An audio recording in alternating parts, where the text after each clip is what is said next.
Award ফাংশনগুলো যতগুলো হয় আমরা তো আসলে চেষ্টা করি একটা সুন্দর লুক নিয়ে যাব, ভালো পারফরমেন্স হবে, যারা অ্যাওয়ার্ড ডিজার্ভ করে তাদেরকে অ্যাওয়ার্ড দেওয়া হবে সেটা দেখবো।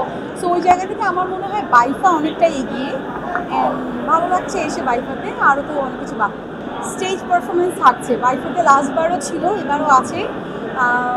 স্টেজ পারফরমেন্স এবার প্রথম দিকে করতে চাচ্ছিলাম না, বাট বাইফার সবাই আসলে আমাকে এত ভালোবাসে, তারা আসলে আমাকে কনভিন্স করেই ফেলেছে। সো ইয়াস, এবারও নতুন কিছু থাকছে। অ্যান্ড নর্মালি কী হয়, আমরা তো আসলে নাটক জগতের মানুষ, অভিনয় জগতের মানুষ। সো আমরা অভিনয়ে একভাবে নিজেদেরকে প্রেজেন্ট করি। সো ডিফারেন্টভাবে প্রেজেন্ট করার জায়গা আসলে আমাদের কিছু কিছু সেক্টরে হয়। এর মধ্যে একটা হচ্ছে নাচে।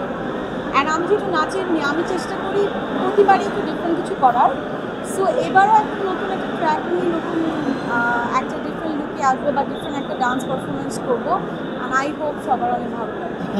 ইয়াস, আমি রিয়েলি হ্যাপি যে আমাকে আমি একটা কথা বলছিলাম যে যারা আসলে ডিজার্ভ করে, যে কাজগুলো ডিজার্ভ করে সেই কাজগুলোকে সাপোর্ট করা একটা অ্যাওয়ার্ড ফাংশনের আমার মনে হয় প্রথম এবং মূলত কাজ এটাই।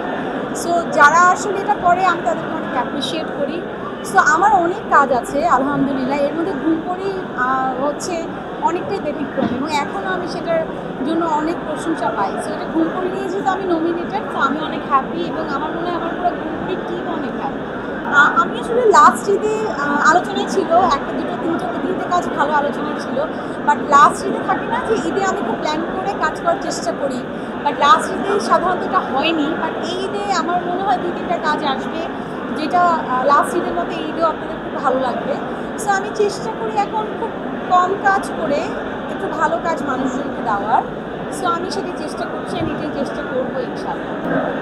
কথা চলছে নতুন কোনো কাজ, বাট ঘুমপড়ির রেশ এখন রেশ থেকে এখন উঠতে পারছি না।